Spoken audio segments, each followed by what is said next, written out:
नींद में बोलने वाली बहू।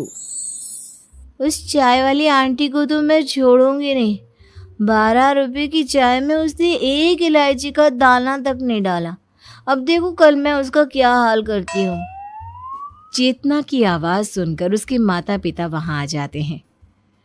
हे भगवान, शादी की उम्र हो चुकी है इस लड़की की, लेकिन अभी तक इसकी नींद में बोलने की आदत नहीं गई। अब इसमें इस बेचारे की क्या गलती? ऐसे तो सुबह तो कुछ याद भी नहीं रहता। यही तो दिक्कत है। कल को इसे पराए घर जाना है। वहां पर भी अगर इसने ऐसे ही नींद में अपनी सास की बुराई शुरू कर दी तब क्या होगा?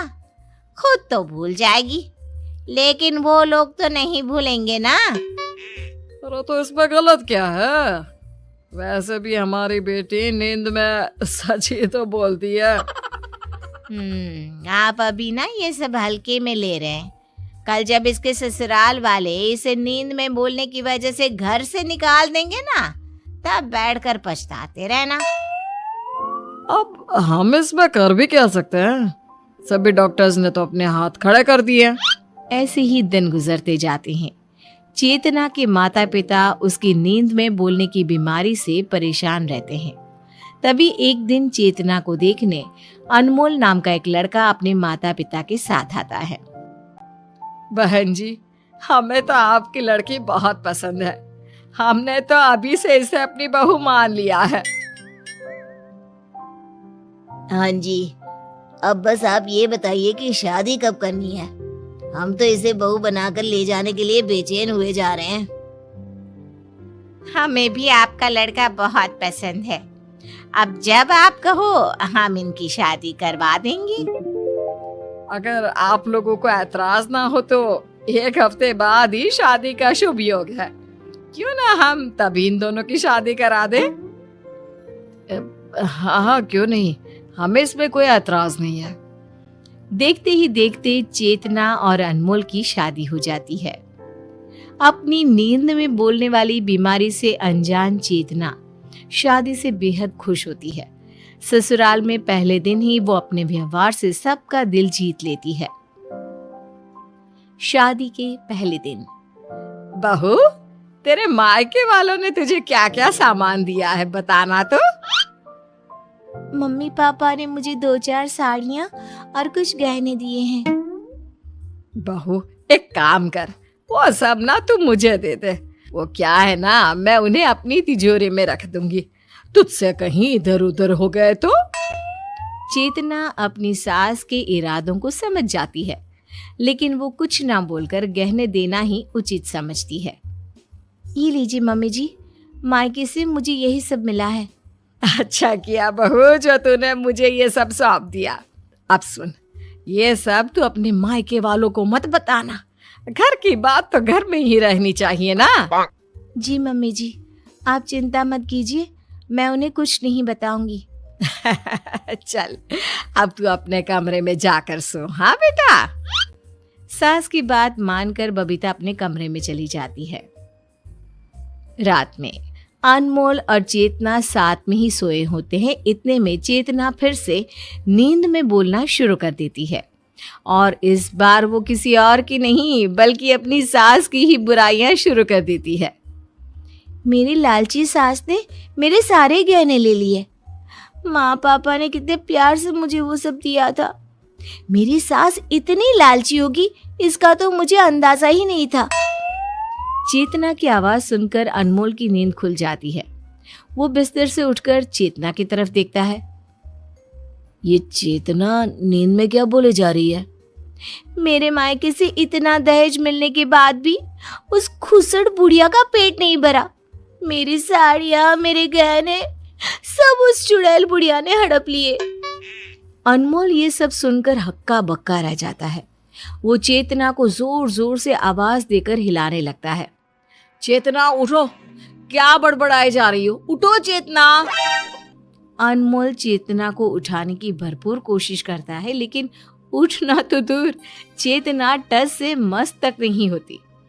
अंत में थक हार कर वो अपने दोनों कानों में रुई डालकर सो जाता है, और अपनी नींद में बोलने की आदत से अनजान चेतना बेफिक्र होकर पूरी रात भर बोलती रहती है। अगले दिन सुबह, मम्मी जी, आज मेरी पहली रसोई है, खाने में क्या बनाऊं?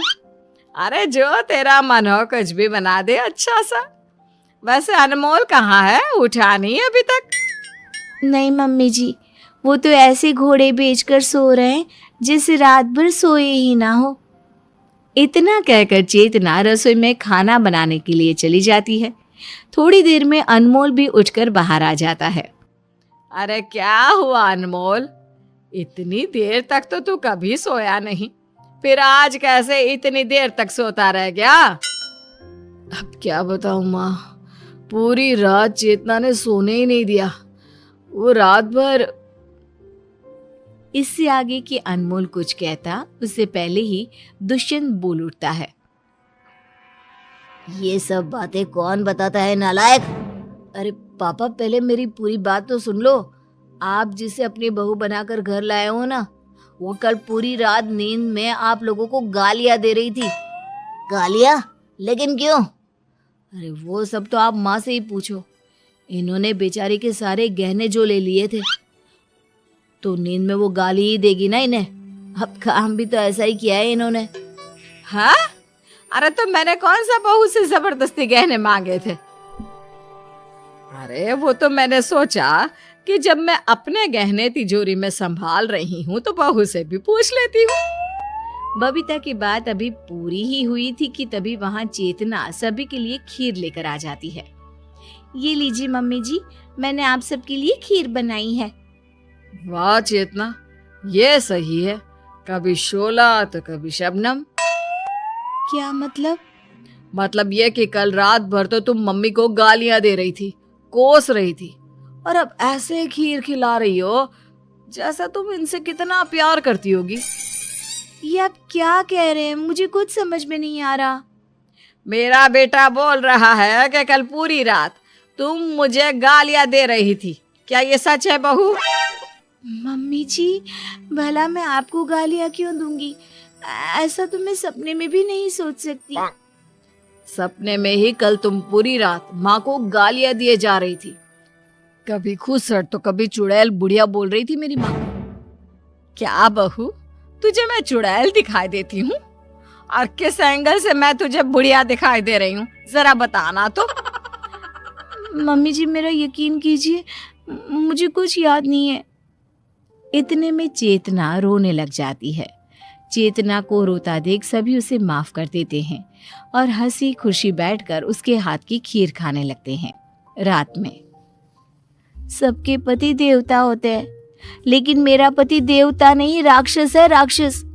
मन तो करता है उन्हें कच्चा चबा जाऊं। चेतना की खुसुर पुसुर की आवाज सुनकर अनमोल फिर से उठ जाता है और उसकी बातें सुनकर डर से कांपने लगता है। ये चेतना क्या बोल रही है? अभी मुझे 1 दिन नहीं हुआ यहाँ आए और उस चिरकुट ने मम्मी जी से मेरी चुगली कर दी। ऐसे पति तो भगवान दुश्मन को भी ना दे जैसा मुझे दिया है।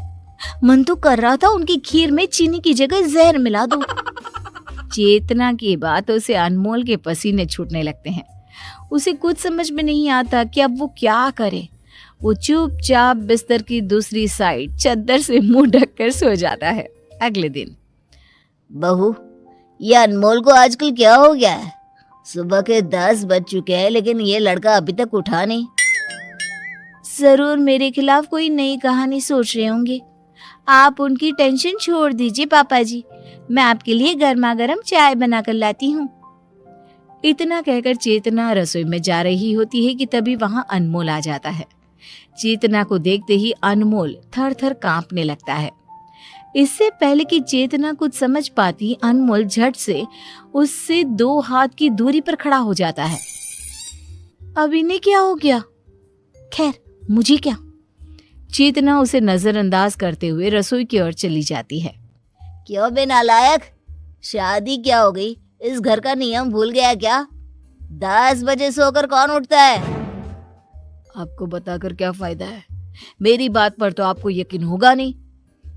दुष्यंत कुछ कहता इससे पहले ही चेतना सबके लिए चाय बनाकर ले आती है। मुझे नहीं पीनी चाय।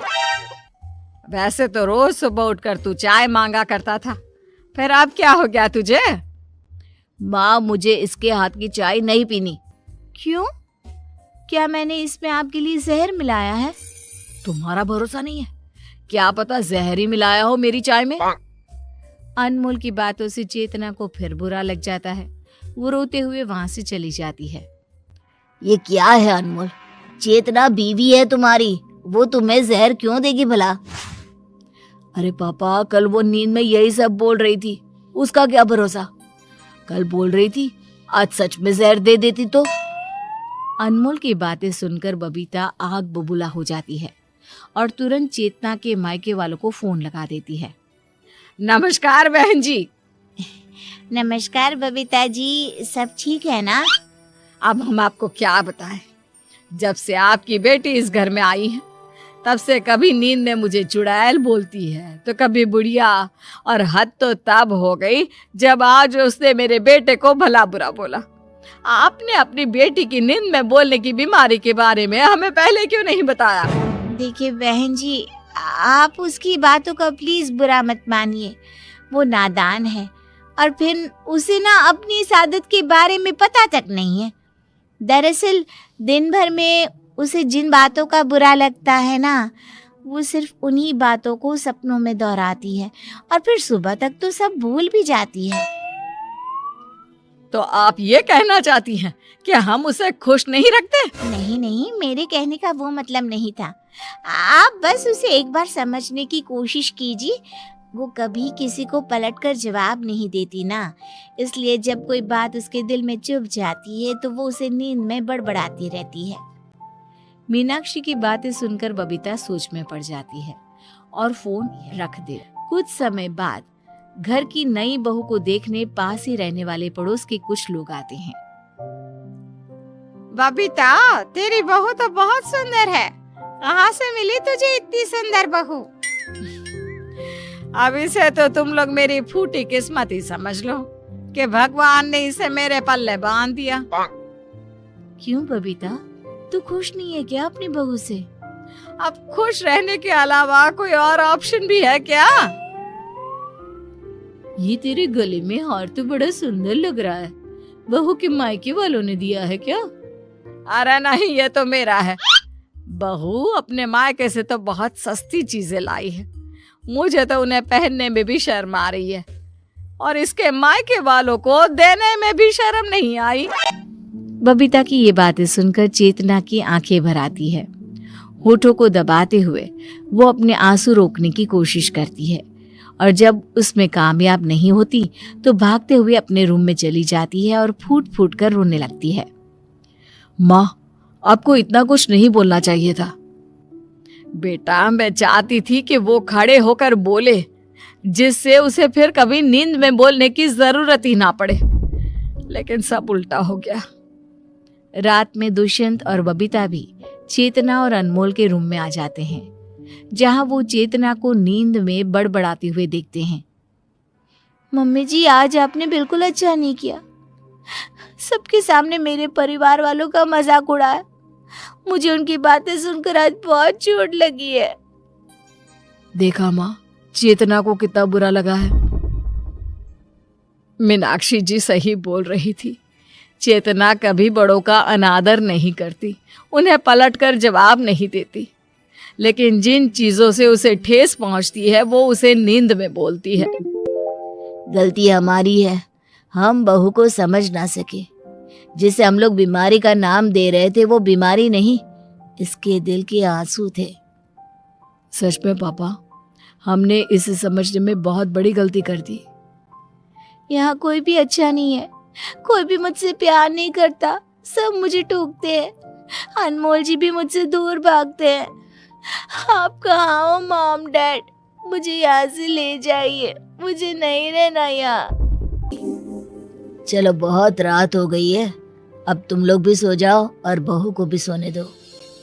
अगले दिन सुबह जब चेतना उठती है तो सब लोग उसे बेहद प्यार से बात करते हैं, उसे अपनापन महसूस कराते हैं और अब तो उसका पति भी उससे दूर नहीं भागता। एक रात में अचानक सबका बदला व्यवहार चेतना को बेहद पसंद आता है अब वो हंसी खुशी सबके साथ रहती है।